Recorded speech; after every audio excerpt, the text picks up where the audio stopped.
My name is Thomas Monnier, and I'm from Medicura company in France. You will recognize this with my bad English accent.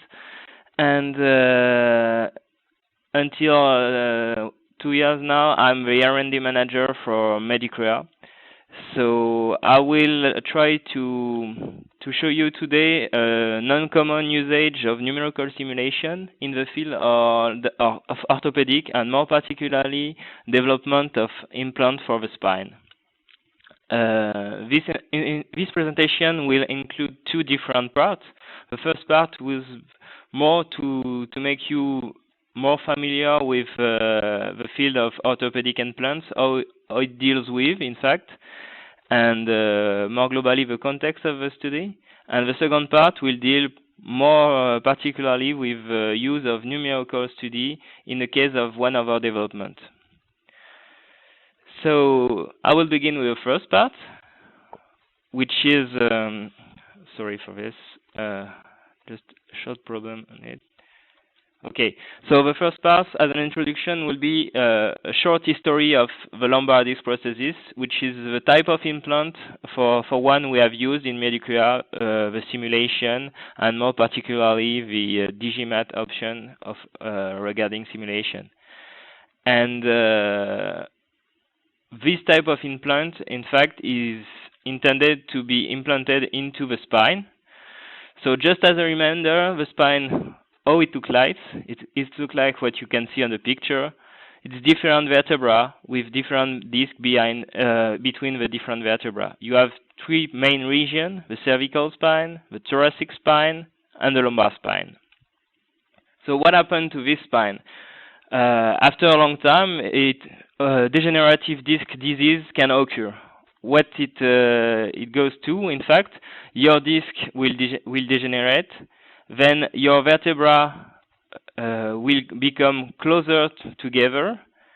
It will close the nerve opening that you have between the disc. Here, for example, I don't know if you can see. And this can become painful for the patient. So we have to do something. Of course, you have medicamental treatment first. And the last option is surgery. What type of surgery can be done? In fact, you have mainly today two types of surgery to treat this type of degenerative disc. The first one on the left is called osteosynthesis. So what it deals with, in fact, you will take the vertebra and the disc and fix them all together thanks to different type of implant. One implant which will be implanted between the vertebra at the place of the disc, which is only here to restore the disc 8, no motion allowed, and it will be combined to what we call posterior implant, as it comes on the posterior part of the spine, which include screws implanted into the vertebra, which are linked together with a rod. The goal of this type of surgery is to fix the vertebra together. So at the end, you don't have even more two vertebra and one disc, for example, but something like a big vertebra. The alternative option for surgery is the one you can see on the left. This is what we call artificial disc replacement, what we deal with this presentation today. And here the goal is no more to fix the vertebra together, but really to restore the spinal motion and the normal motion you can have before degenerative process of your spinal disc. So it replaces the disc, not only restore the 8 between the vertebra, but also restore the motion of the spine. So this is the same problem that can be treated by two different types of intervention. The one of interest for us today is the second one, the artificial disc replacement. So what are the goals for this disc replacement? In fact, it is mainly, as I said before, to provide pain relief and then to restore the disc 8 and what we call the lordosis. This is the angulation between two vertebrae, and of course to maintain the segmental motion. So this is a treatment that doesn't need bone grafts, for example, like you have for the osteosynthesis. So the only things you have is to treat the disc, to replace the disc totally by the disc prosthesis. So to give you an overview of the evolution of technology regarding this disc, the first disc prosthesis appeared in 1966, and this was something very simple. In fact, it was only to implant stainless steel ball. So the idea of a surgeon doing this is at this time already to restore the mobility. So it has this different problem, and the main of them was the fact that the balls subside into vertebral end plates, as you can see here. So engineers continue and surgeons also continue to work on evolution of this prosthesis in this time. The next step of evolution was during the 80s, with prosthesis included more than one part this time, and maybe the most famous of them was what we call the SB Charity prosthesis, and it was made of 3 different components. So this is an articulated prosthesis, in fact, with end plates which are linked to the vertebra. This is the metallic one you have here with a different evolution during the year. So 2 end plates linked to the vertebra itself, and between these end plates, a core, which is in this case made of polyethylene, ultra-high molecular weight polyethylene, and these 2 other sliding of the end plate on it. So it was 3 components, mobile core design, and it was really what we call the first total disc prosthesis. So after this, evolution of prosthesis continue with another type of prosthesis, which is made of 2 parts, but very famous too, which is called the ProDisc L. Here you have only 2 parts articulating together, and still metallic part and polyethylene part for the articulation. Then appears in the 90s another type of prosthesis, which can be maybe the first one to imagine if you want to replace the disc, is something like an elastomeric prosthesis. So it's no more an articulating prosthesis, but it's really the idea to replace the disc with only motion based on material deformation.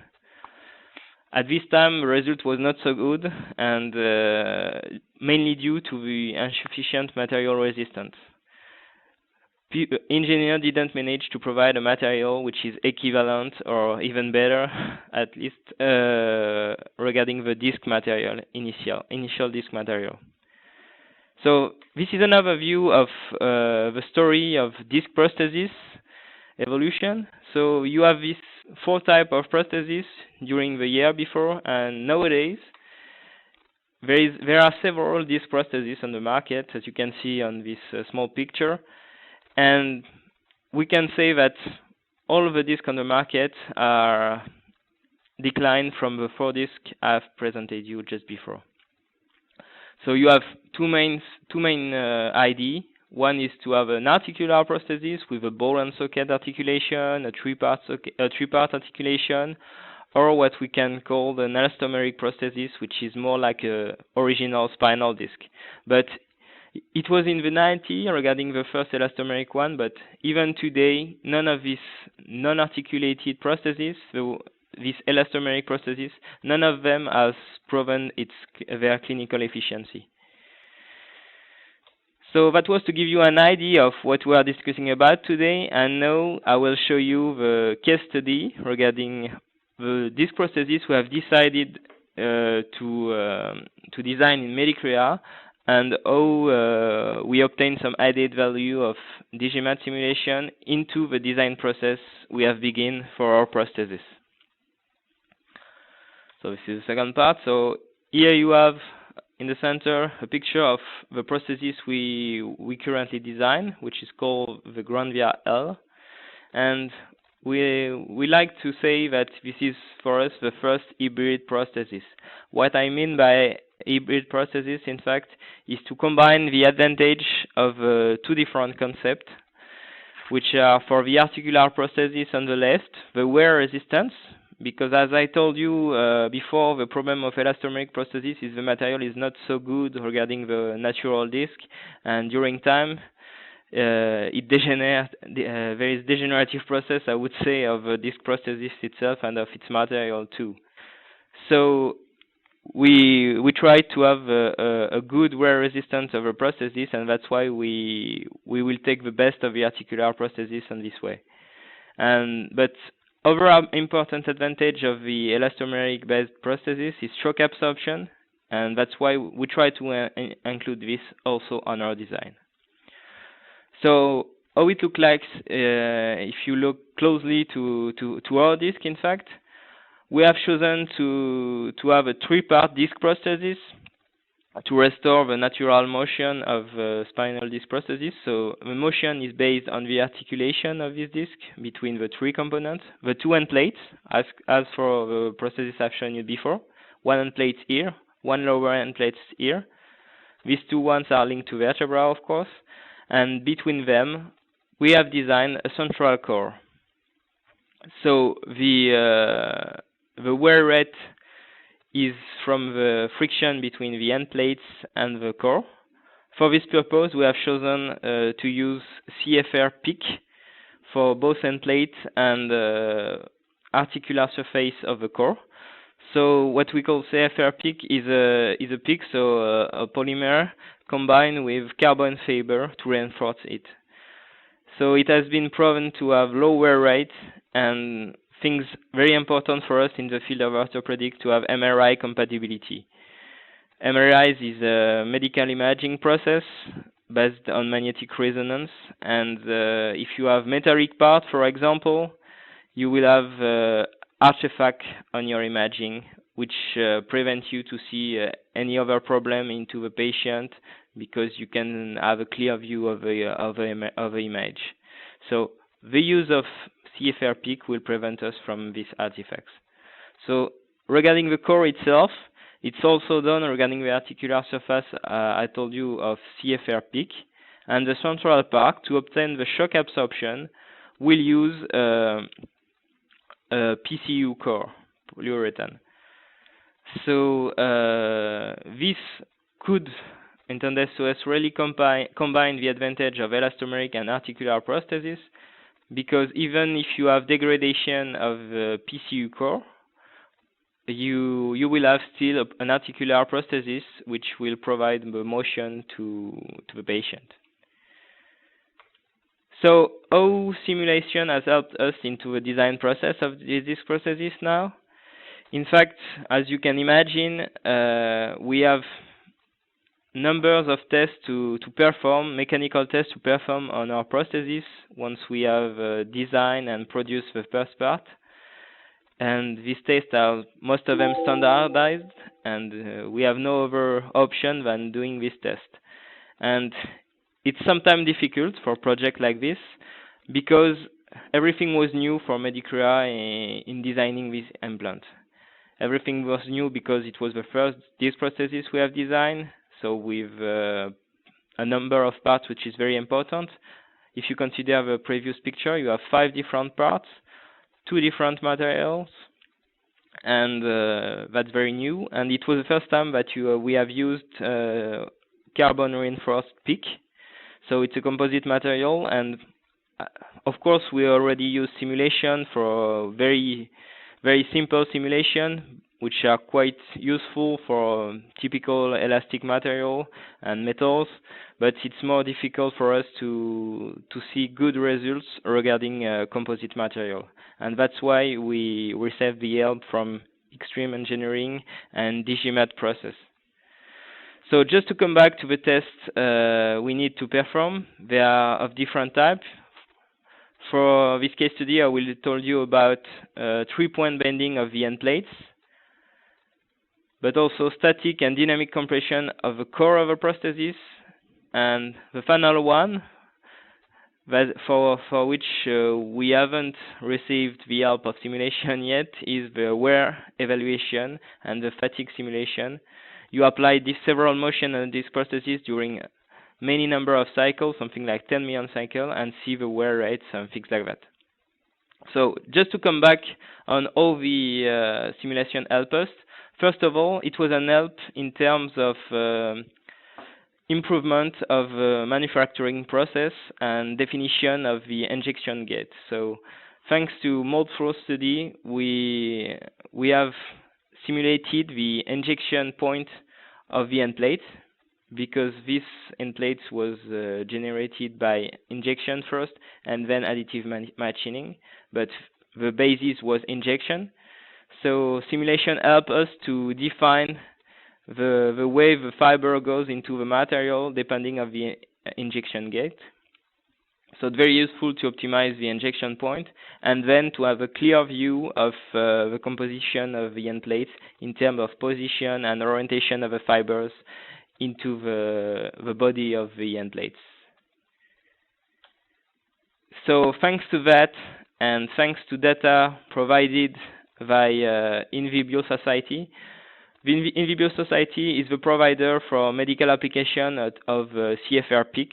For those who know, InVibio is a subsidiary of the big company called Victrex.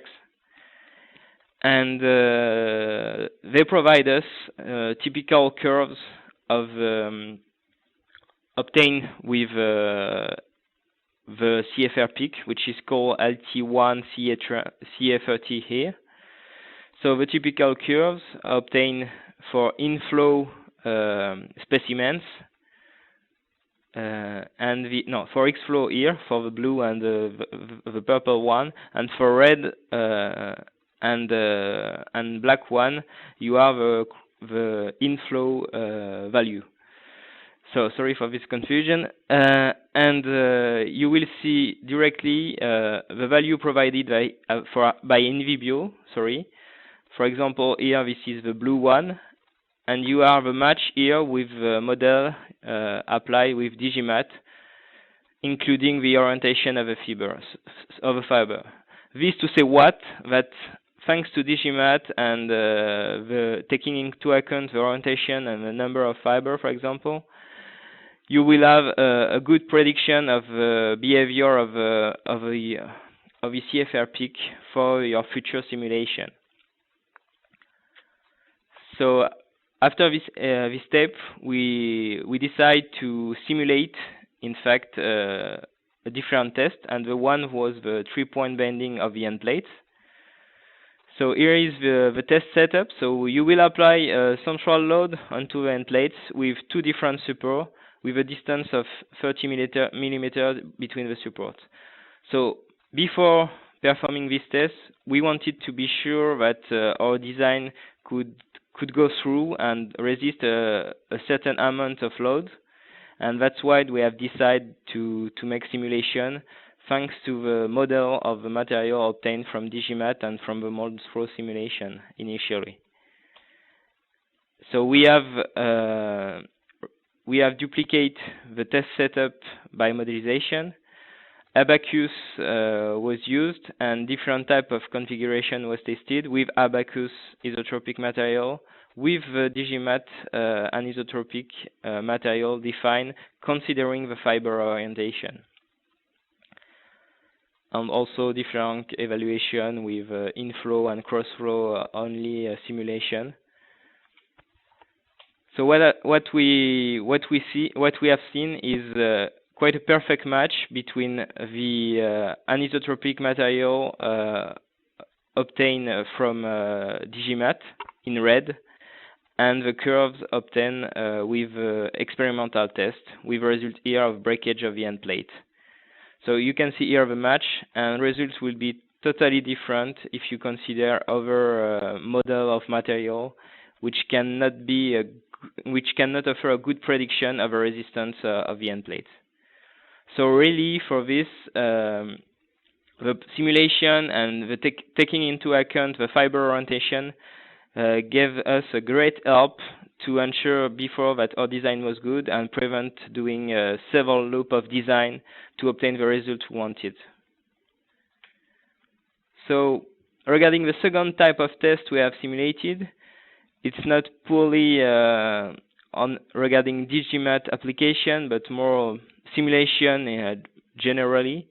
we have tried to test the behavior of our core under several loads to assess the shock absorption property, and most important for us at this step, the mechanical resistance of our core. So we have, for example, we have modelized. Here you have a slide of a core with a different material. The CFR-PEEK here, the polyurethane part here, and the other part of the core also made of CFR-PEEK. Simulation help us to see what could happen with a typical design, this one of the PCU part. And what we have seen thanks to simulation, as an example, is that we'll work with difficulty, as the PCU will probably be hurt by the compression of and the loss of distance between the two parts made of PEEK of the central core.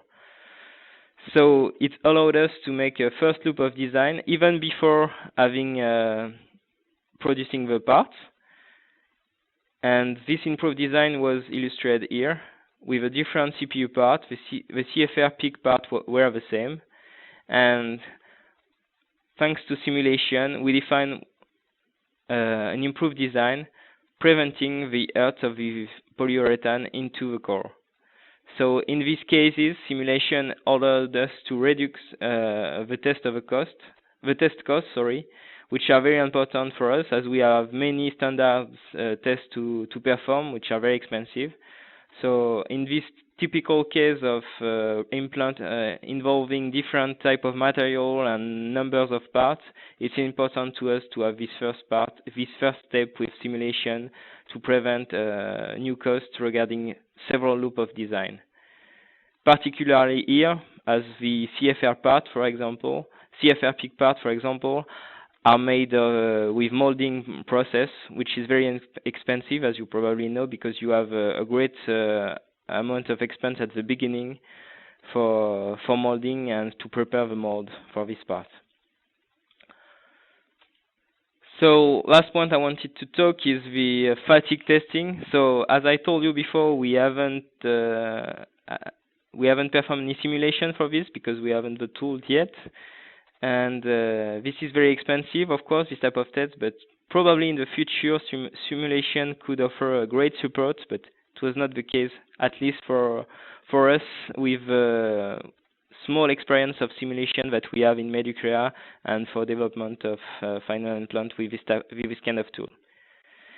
Anyway, to conclude on this was really the first time that Medicrea used simulation so early in the design process of implant. Currently, we use simple simulation, for example, to extend the range of size of one implant. So we have defined the first range of implant, for example. Mechanical validation has been done, and we want later on to introduce a new size for our implant.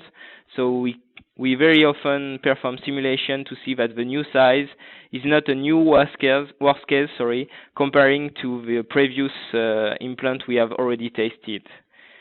And if it's the case, it offers the opportunity to reduce the cost of additional tests that could be necessary if simulation couldn't help us to provide the evidence of no more risk occurred by the new size. Then it was the first time we performed simulation during the design process, really.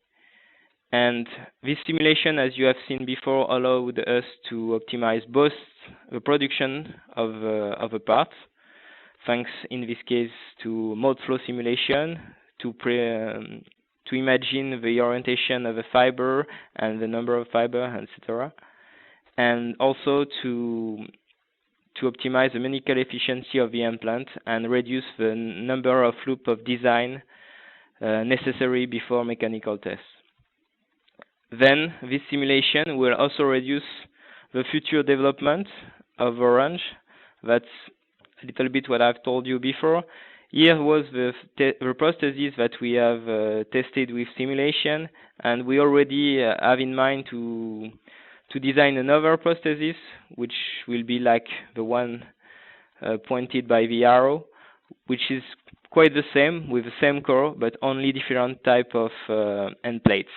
So simulation will be very helpful for us to make our design better and to anticipate eventual mechanical problem with these new end plates. And just to conclude, the prosthesis you have seen here, object of a simulation, is expected to be on the market before and with the first implantation before the the last quarter of the last quarter of this year. So thank you for your attention. Hope, even if it's not a very extensive simulation, hope it gives you a good point regarding non-common use of simulation and the help it can procure us in terms of design development in the orthopedic field. So thank you for your attention. Yeah, thank you very much, Thomas. At this time, I would like to transfer the control to Bender Kutub, who is an application engineer at Extreme Engineering Company. And he is going to provide a brief overview of the technology behind Digimat, which is a product used in Thomas' work. So, Bender, you have the control now. Could you please go ahead and share your presentation? And for any questions you have on Thomas' presentation, please type them in the Q&A panel, and we'll get to them soon after the other presentation as well.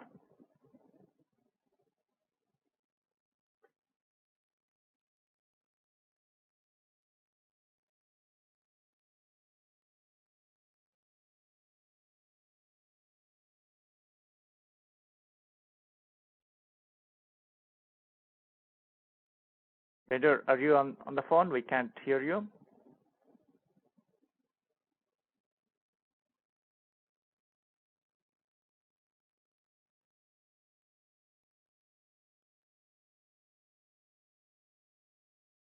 Hello? Yes, yeah, we can hear you now. Sorry, I apologize about that. My name is Bender Kutub. I'm an application engineer for eXtreme Engineering. eXtreme Engineering is a MSc company. Its objective is completely composites modeling. So when we talk about composites in the biomedical industry, there are a number of different types of composites that can be used. There's short fiber reinforced composites, such as the example of Metacrea. There's long fiber composites, and there's continuous fiber composites plus wovens. Each one of these different composite types has different attributes, such as different matrices and different fibers, as well as different microstructures and different processing technologies. As you just saw, Metacrea uses an injection molding process along with the short fiber reinforced composite. And that is the type of composite we'd like to focus on today. So if we start off with a very simple example, we can really kind of capture the difficulties with modeling short fiber reinforced injection thermoplastics. If we look at this example, we have a simple injection molded plate. If we look one step further down, we could actually see that there's some directionality towards the flow of the fibers. If we look even further down through the thickness, we could see that there's actually a stacking for these layers of fibers. What this stacking actually creates is a skin core effect. This is due to the injection process. The injection process will cause the fibers to align in the flow direction at the skins of the plate, however align across the flow at the core of the plate. Finally, if we look within each layer of the plate, we see that the fibers have a certain amount of random orientation to them, however they also have a certain amount of directionality. These are some of the difficulties in modeling these composites. Now, if we want to take a look at what effect does this have on the mechanical response of the material, we could cut a coupon sample out from the plate, and we could perform a tensile measurement. From that, you could see we get a stress-strain curve. Now, if we cut another coupon out across from the flow direction, you will see that we get a completely different stress-strain response. So this illustrates the anisotropy of the material. Not only is our material anisotropic, it is also nonlinear, as you can observe from the curves. the non-uniform microstructure of the material affects the material properties. So in essence, the fiber orientation is dictating the mechanical response of the material. And in this way, this is one of the major challenges of modeling short fiber reinforced composites, is the fact that there's an interdependency in the design of the composite part. The manufacturing process, in this case the injection molding process, has direct effect on the material performance. The material performance is going to have a direct effect on the end performance of the composites. And in this sense, we have a continuous loop where each of these processes are interdependent on each other. So the objective is to essentially, how do we link all these three components together? And the key to this is the material model. So using the Digimat technology, we start by building a material model from the ground up. We will start by defining as inputs actually the heterogeneous materials themselves. We'll start off with the per-phase material properties plus information about the microstructure. Once we have that information, this is at the micro level, we'll then perform a state-of-the-art homogenization process that will allow us to go up to the composite continuum level, where we can then have as an output a material model that is sensitive to the underlying microstructure. This material model will be flexible and dependent on the local microstructure throughout the entire part. So this is the first step in the process. The next step in the process is the manufacturing. In order for us to capture the behavior of the manufacturing, we need to perform simulation. So this is done by injection molding software that allows us to take as an output the anisotropic stiffness, the nonlinearity, temperature dependencies, and straight rate dependencies of the material locally. So this information we can use as an output to guide our material model. And so now we have a link between the process and the actual material. The third step in this process is how do we link this to the performance of the material? We do this via the concept of coupled analysis. Coupled analysis allows us to make a strong deviation from the classical FEA process. In the classical FEA process, we would have a rigid in-code built material model. So in essence, what this material model is, it's just one stress strain curve for the material. It assumes your material behaves the same way throughout your entire part.